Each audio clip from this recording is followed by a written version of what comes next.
여러분 이런 그림을 그려보십시오. 총 8가족이 단칸방에 같이 누워 있어요. 그리고 이 막내 딸은 이 오빠들과 언니들이 성장을 하면 이 좁은 방에 더 이상 같이 잘 수가 없는데 어떻게 해야 되나. 제가 어렸을 때 그런 생각을 했었어요. 식구들이 이렇게 많은데 다 몸이 커지면 남들은 직장 생활만 열심히 하는 그 시절에 이것저것 안 해본 게 없습니다. 그래서 돈을 벌기 위해서 끊임없이 노력을 했던 것 같아요. 그리고 지금은 연수익 40억을 벌 수 있는 비즈니스 우먼으로 성장했습니다. 1년에 거의 3억 넘게 연봉이 계속 올라갔었어요. 근데 이런 좋은 날은 그냥 오는 건 아니잖아요. 시도하고 내가 이거를 잘할 수 있을까? 용기가 없는 것도 너무 당연하다. 그런 용기는 언제 생기는가? 배워서 알게 되면 용기가 생기더라고요. 안녕하세요. 유충 오늘 첫 번째 게스트를 모셨습니다. 귀하신 분인데 우리 박정 대사님. 첫 번째로 함께 할 수 있는 영광을 주셔서 너무 감사드리고요. 감사합니다. 저희가 감사합니다.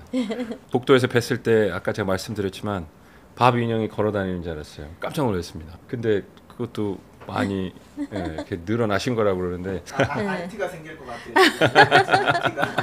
이 프로그램의 저의 닉네임이 벤자민 킴이에요. 5만 원짜리에 들어가시는 분 프로그램이 있대요. 저희는 글로벌 회사고 미국 회사니까 그래서 100불짜리에 들어가 있는 그 인물이 벤자민. 너무 멋진 이름인 것 같아요. 네. 앞으로 저도 뭔가 만들면 우리가 그 이상은 US 달러 그 이상은 없지 않나요? 100불이 제일 큰 거죠. 그죠. 위안도 있긴 한데요. 유로화로 어떻게? 그러네요. 다 나라별로 뭐 돈은 다 있으니까 하실 수 있을 것 같아요. 뵀었던 시기가 이제 한 10년 정도밖에 안 되니까 그 이전에는 제가 잘 사실은 들은 얘기 몇 가지 빼고는 잘 모르거든요. 특히 유년 시절. 근데 제가 집에 한 이사를 21번을 다녔더라고요. 시집 가기 전까지. 방 하나에 그러니까 우리가 6남매예요. 6남매하고 엄마 아빠까지 방 하나에 같이 산 적도 있어요. 제가 어렸을 때 그런 생각을 했었어요. 식구들이 이렇게 많은데 이 식구들이 다 몸이 커지면 얼마나 불쑥불쑥할까 이런 생각을 했었어요. 여기 하나에서 어떻게 살지? 이제 막 이런 생각. 외삼촌이 작은 외삼촌이 저희 이제 6남매를 낳은 저희 엄마한테 항상 놀리는 멘트가 있었어요.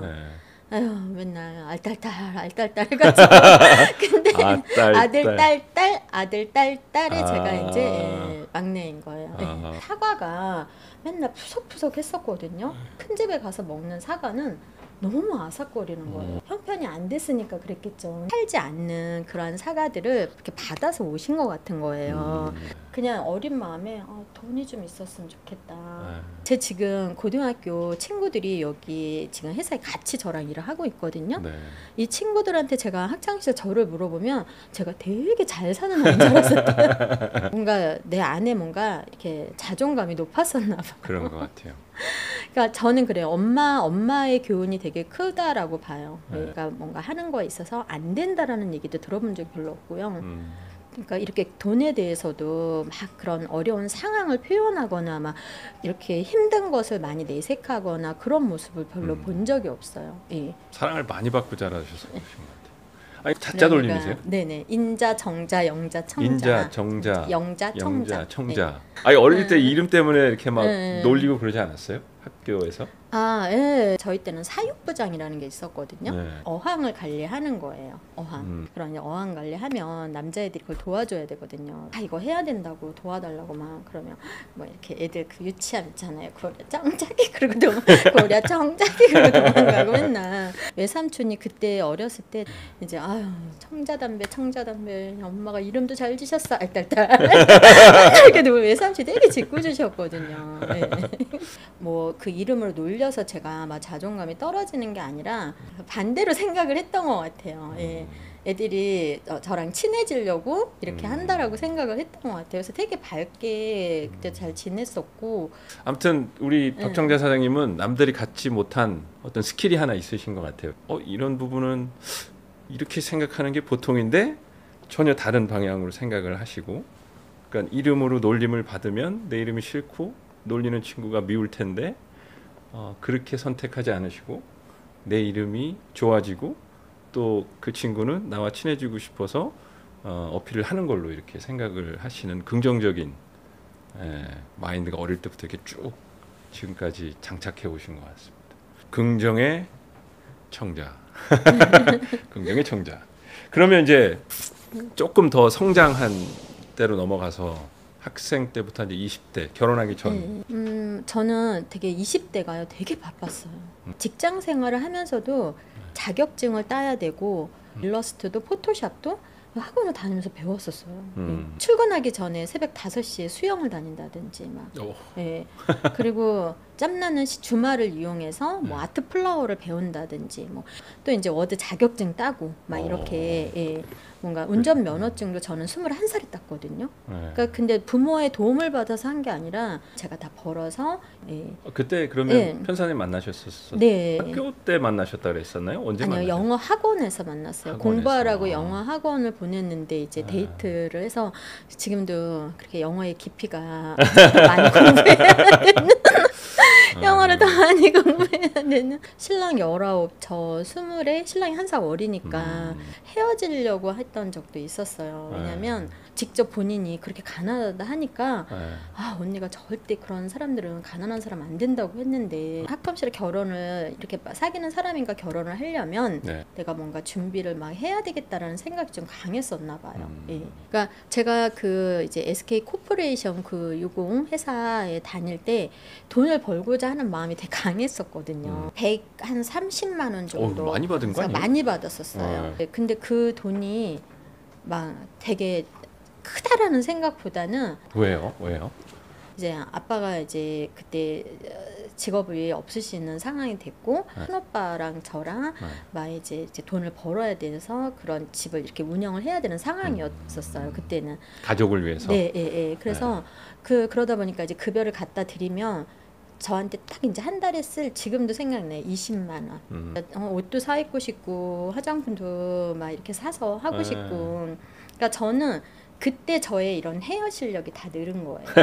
왜냐면 친구들 막 염색하면 그 미용실 가서 염색하고 싶은데 전 돈이 없잖아요. 그러다 보니까 지금 제가 이렇게 하고 있는 헤어도 제가 한 거거든요. 여러 가지 이 돈을 벌기 위한 활동들을 하셨는데 노점 하셨다고 그러셨는데. 네. 근데 여의도 그 역에 내려가면 아주 한 2평 정도 되는 곳에 이렇게 액세서리를 이렇게 파는 분이 계셨던 거예요. 너무 많은 사람들이 거기서 물건을 사는 거예요. 궁금한 거예요. 저분이 돈을 얼마나 벌까. 이제 처음에 이제 관심을 끌으려고 이제 액세서리도 사고 인사하고 막 이렇게 하다가 좀 친해져서 얼마나 버시냐고 그랬더니 제가 그때 20대 후반 정도였으니까 지금으로부터 벌써 몇 년이에요. 5년이요? 감사합니다. 사랑합니다. 그러니까 20년이 넘었잖아요. 금액이 너무 놀란 거예요. 한 달에 1,500만 원 정도의 금액을 얘기를 하신 거예요.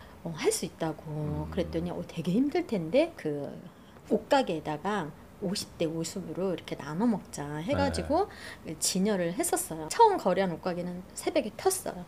직장 생활을 하면서 이렇게 너무 쉬운 게 아닌 거예요. 내가 새벽 시장 가서 물건을 띄고 거기서 또 그걸 또 100% 내가 다 갖는 것도 아니고 50대 50으로 또 많이 팔리는 것도 아니고 그런데 이제 어느 날 이렇게 지하철에 가니까 그 계단 밑에서 누가 이렇게 노상처럼 펴놓고 파는데 막 사람들이 정신없이 막 사가는 거예요. 그런데 노상을 폈는데 이제 막 열심히 막 사람들이 막 사가니까 막 너무 신났는데 아니 한 3분의 1도 못 팔았는데 여기서 장사하시면 안 돼요 막. 그래서 돈을 벌기 위해서 끊임없이 노력을 했던 것 같아요. 왜냐면 내 친구들이 좋은 곳에 시집을 가고 그 친구들이 누리는 삶, 또 직장 생활 안에서도 잘 사는 그런 직장 동료들이 누리는 삶을 나도 반드시 내가 그렇게 살 수 있다라는 뭔가 나만의 뭔가 나한테 계속 확신을 줬던 것 같아요. 그러니까 뭘 봐도 자꾸 또 돈을 어떻게 버는지 계속 그렇게. 신랑이 군인이었기 때문에 그 군인들한테 이렇게 그 가전제품을 살 수 있는 그런 그 카드가 있었어요. 우리는 좀 너무 비싸니까 가전제품이 지인들한테 전화를 돌려서 몇 사람한테 이렇게 전달을 해서 뭐 5만 원이든 10만 원이든 짤딱짤딱 보니까 재밌는 거예요. 아, 이게 한 개가 있잖아요. 그 다음에는 LG전자, 삼성전자 이런 곳에 전화를 해가지고 그러니까 주부사원 그런 거 할 수 있냐 가전제품을 전화로 막 팔기 시작을 했어요. 그 찾다 보니까 길이 열리더라고요. 예. 그게 제가 지금까지 이렇게 살아오면서 그러한 소소한 저의 경험들이 저한테 굉장히 지금을 이끄는 아주 큰 밑거름이 저는 됐다고 생각을 해요. 그러니까 뭔가 주부들이 뭔가를 도전을 하는 거, 뭔가를 시도하는 거 이런 것에 대한 어려움이 있잖아요. 네. 근데 그런 부분들을 너무 막 복잡하고 어렵게 생각하는 것이 아니라 일단은 한번 알아보면서 내가 배움의 시간을 갖는 거, 알아보면 배우는 거니까요. 네. 그리고 나서 내가 경험해 보는 거. 예. 많은 사람들이 아, 이거 해볼까? 이거 하면 괜찮을 것 같은데 이런 생각들은 많이 하는데 저 가게 장사 잘 되는데 저거 하면 얼마나 벌까? 나도 한번 해보고 싶다 이 정도지 실제로 그분하고 친해진 후에 시장 가서 물건 떼는 데를 따라가서 직접 물건을 떼고 액션, 그러니까 제가 생각했던 것을 실제 제 몸으로 실천하는 그게 사장님의 어떤 성공의 가장 큰 비결이 아닌가라는 생각이 계속 들었어요. 찾고자 하니까 길이 열리는구나. 내가 계속 돈을 벌고자 뭔가를 막 고민하니까 이렇게 한번 물어보면 어떨까? 이렇게 내가 한번 제안을 해보면 어떨까? 막 그거 가능하구나. 이제 거기에서 제가 좀 되게 안 되는 일은 없나 보다. 뭐 여러 가지 시도를 하고 계셨고 돈을 많이 벌어야 되겠다라는 그런 마음가짐은 항상 있으셨는데 내가 돈을 정말 한번 진짜 벌어야 되겠다라고 하는 정말 마음을 굳게 다지는 그런 계기가 혹시 있으셨어요? 조카의 아이가 저희 아이보다 1년이 빨랐었어요. 같은 남자아이였었고. 근데 그 조카는 너무 비싼 옷을 사서 애들을 계속 입히는 거예요. 왜냐하면 이제 사업을 하고 있고 거기에서 또 아이가 하나밖에 없고 하니까 이제 거기 가면은 이제 자꾸 막 이렇게 옷을 작아지니까 이제 우리 민기가 그걸 이렇게 받아서 입을 수가 있는 거예요. 그러면 이제 제가 그 군인 아파트에서 막 어머 민기 엄마는 어떻게 이렇게 비싼 옷을 이렇게 많이 사 입히냐고 친정이 잘 사나 봐. 속도 모르고 이제. 근데 좋고 그냥 행복하고 감사했어요. 근데 어느 날 이제 또 놀러를 갔는데 그 조카가 저한테 이랬어요. 이거는 그냥 우리 아들을 입혀도 되는데 그냥 주는 거라고. 그런데 그 순간에 제가 진짜 막 뛰쳐나갔어요. 눈물이 너무 팍 쏟아져가지고 제 자존심이 거기서 다 져버린 거예요. 너무 고맙고 감사함은 뒤로 하고 그래서 그런 시간들이 막 이렇게 만감이 교차하는 그런 시기에 이제 그 신랑 군의 선배 와이프분이 저한테 이제 전화를 한 거예요. 그 몇십만 원짜리인데 이렇게 화장품 아주 고가의 그런 화장품 메이커인데 교육을 한번 받으면 그 몇십만 원짜리 선물로 준다는 거예요. 그래서 이제 그거에 혹해가지고 거기 갔어요. 그러면 거기서 9년 반 동안 그 방문 판매를 네. 하시고 성공하시고 근데 그만두셨잖아요. 네. 그만두신 계기가 모든 일이 그렇겠죠. 올라가면 올라갈수록 내가 감당해야 되는 부분들이 커지는 거잖아요. 그게 저의 개인적인 매출도 같이 커져야 되는 거예요. 근데 그렇게 판매에 대한 자신은 없었거든요. 그렇게 막 고민을 하던 중에 그러던 시간 중에서 지금의 제가 하고 있는 회사를 만난 거예요. 근데 이 일은 내 개인의 시스템을 만드는 일이고 진짜 그 워렌 버핏이 잠을 자는 동안에도 소득이 들어오게 만드는 그런 시스템이 없으면 죽을 때까지 일해야 된다라고 했거든요. 이건 나를 두고 하는 얘기 같았었어요. 그럼 내가 이런 시스템을 만들면 이런 소득이 만들어지는 일이었기 때문에 그런 일이 있나? 1년 연봉이 1억 2천 정도 됐었어요.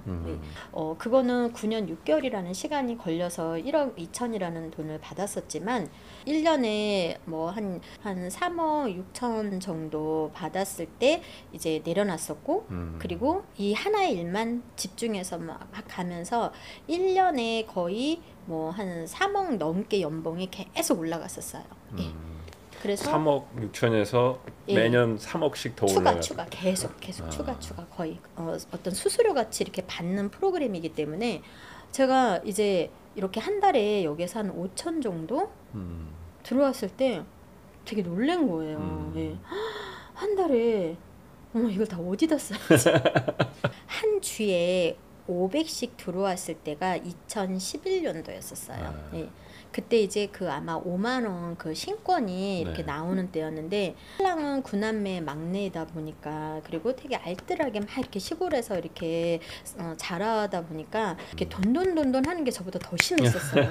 그래서 근데 이제 우리 신랑한테 내가 한번 딱 나 이런 사람 이렇게 내가 한번 이렇게 이벤트도 한번 해주고 싶고 그 5만 원 신권으로 바꿔가지고 신랑 자는데 딱 깔아줬었어요. 네.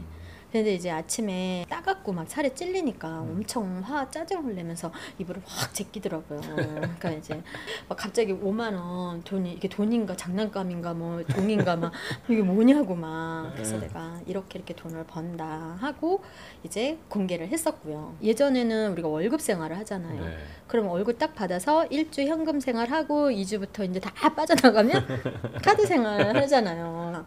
내가 목요일까지 신나게 막 써도 다음 주 금요일이면 또 돈이 들어오지. 근데 이제 어느 순간부터는 다 쓰지도 못했는데 돈이 들어오고 그 이제 파트너분이 그런 얘기를 했었어요. 아니 이렇게 많은 돈을 우리가 받아도 되는 거예요? 막 이렇게 쌓여 있는 돈을 저만 그런 게 아니라 같이 하는 파트너분들이 아니 세상에 이런 회사가 어딨어요? 놀고 왔는데 이렇게 돈이 쌓여 있는 게 너무 신기하지 않아요? 막 사실 5천만 원이 매달 이렇게 들어온다. 그거를 경험하시는 분들은 많지 않거든요. 그래서 솔직히 저도 5천만 원이 매달 이렇게 들어오면 어떤 기분일까? 이 사업을 하는 가장 큰 이유 중에 하나가 또 엄마 아빠 집을 사드리는 거였기 때문에 부담 없이 이렇게 할 수 있는 그리고 이제 아이들도 유학을 아예 캐나다로 이제 유학을 보낸 상황이었었는데 이런 부분들 그리고 이제 가족들한테도 되게 많이 베풀 수 있는 거 제가 이제 어렸을 때 드라마 같은 거 이렇게 보면 오빠가 그래요. 다른 동생들은 그런 얘기 안 했는데 제가 항상 그랬대요. 그때는 그런 드라마가 되게 많았었어요. 동생도 공부시키면 다 언니 오빠들 다 나몰라라 하고 막 이제 화가 나서 막 하는 그런 드라마들이 되게 많았었거든요. 제가 제가 그걸 보면서 나는 저렇게 절대 안 할 거야. 나는 꼭 언니 오빠들을 이렇게 잘 해줄 거야. 그런데 정말 이제 오빠가 우리 막내가 이렇게 잘 돼가지고 진짜 오빠한테 전원주택도 사주고 지금 주 3일 저 매니저 역할 해주시거든요. 운전 주 3일 운전해주세요. 제가 연봉 1억 드리거든요. 그런데 제가 할게요. 저희도 이제 직장 초기에 이렇게 뭐 부모님 도움을 받지 않고 시작을 했으니까 어렵죠. 근데 어느 날 저희 어머니한테 용돈을 드려야 되겠다. 용돈을 10,000원을 주겠다는 거예요. 그래서 왜 10,000원을 주냐 했더니 나중에 내가 돈을 많이 벌면 용돈을 드려야 되겠다라고 하면 그거는 절대 안 되는 것 같다. 그러니까 지금부터 10,000원을 드리는 습관을 들여야 나중에 돈을 많이 벌면 5만 원, 10만 원 이렇게 드릴 수 있다고. 맞는 말 같은 거예요. 이게 뭐 우리 그런 얘기 많이 하잖아요. 내가 로또 되면 1억 뭐 어디다 기부할 거야. 내가 평소에 그렇게 행동을 해온 사람들이 돈이 쌓이면 돈이 많아지면 그런 행동들을 실제로 할 수 있는 거가 아닌가. 돈 많이 벌면 우리 오빠한테 우리 가족한테 이렇게 해야지 라는 마음이 어렸을 때부터 있었던 사람이었기 때문에 많이 벌어서도 성공하셨지만 가족적으로 인간적으로 방면으로 다 성공을 하신 우리 사장님이 아닌가 하는 생각이 듭니다. 엄마 선물은 너무나 당연하게 우리 때는 첫 급여를 받으면 엄마 아빠 속옷을 사드리는 문화가 있었어요. 제가 이제 너무 마음이 아픈 거는 어느 정도 이제 성공을 했을 때는 엄마한테 용돈도 많이 드리고 옷도 사드리고 많은 것들을 했는데 엄마가 이제 돌아가시고 난 상황이 됐을 때 엄마랑 같이 이렇게 쇼핑을 하고 싶었었거든요. 그러니까 너무 바쁜 시간을 보낸 거예요. 그래서 조금만 괜찮아지시면 같이 엄마랑 많은 시간 보내려고 했는데 그게 안 됐어요. 그래서 그게 제일 마음이 아파요. 그러니까 성공을 했는데 엄마한테 해줄 수 있는 것들을 많이 엄마 집도 사드리고 엄마 아빠 집도 사드리고 막 그렇게 했는데 작은 성공을 이뤄갔던 시기에는 물질로 계속 뭔가를 해드리는 게 효도라고 생각했던 것 같아요. 그게 제일 마음이 아픈 것 같아요. 근데 상상만 해도 아까 잠깐 얘기하신 거에는 방 하나에 그 6남매가 같이 있을 때도 있고 그러면은 그 식사, 도시락, 빨래 네, 근데 너무 지금 제가 그게 너무 신기한 게요. 그 많은 빨래, 그 많은 음식 그런 상황에서도 한 번도 엄마가 힘들다는 얘기를 전 들어본 적이 없어요. 겨울에는 그 과일 대신에 무 있잖아요. 무 있죠. 네, 무를 먹었었어요. 그 친구들이 제가 나는 어렸을 때 오이하고 가지하고 무를 먹고 컸다 했더니 딱 오이하고 무는 자기가 이해를 하겠는데 가지? 그러는 거예요. 그래서 왜 가지 안 먹고 컸냐고 지금. 저도 가지는 안 먹어본 것 같은데. 뭔가 그 물질이 되게 없고 부족했고 막 그랬던 시절이지만 거기 그 작은 집에서 가족들이 막 옹기종기 수다 떨고 막 이렇게 부딪히고 했던 그런 행복이 있었는데 제가 물질로는 막 더 바랄 게 없는 그런 상황에 이렇게 왔는데 그 예전에 가족의 막 그 작은 공간 안에서 북적북적하면서 지냈던 그 행복이 되게 많이 그리울 게 느껴지고 그때 정말 행복했구나. 그냥 저는 그래요. 행복이라고 하는 거는 지금은 소소한 행복을 막 찾기 위한 노력들을 되게 많이 하는 것 같아요. 저는 개인적으로 행복을 이렇게 크게 느꼈던 거는 행복을 잃어버렸을 때 거의 이제 40대에 아팠잖아요. 제가 죽느냐 사느냐 막 이러고 있는 시절에 병원에서 이 창밖을 이렇게 내다보면 그런 사람들이 너무 행복해 보이는 거예요. 나는 저 행복을 다시 누릴 수 있을까 이런. 근데 저 사람들은 분명히 저게 행복한지도 모르고 있을 것 같고. 얼마 전에도 건강검진한다고 병원에 갔었는데 나오면서 너무 행복하더라고요. 아프지 않고 건강하게 걸어다닐 수 있고 말할 수 있고 식사 편하게 할 수 있고 하는 것들. 사장님 말씀하신 것처럼 소소한 행복. 근데 또 한편으로는 굳이 그 소소한 행복을 찾지 않아도 우리 일상적인 삶 자체가 행복이 될 수도 있다라는 생각이 듭니다.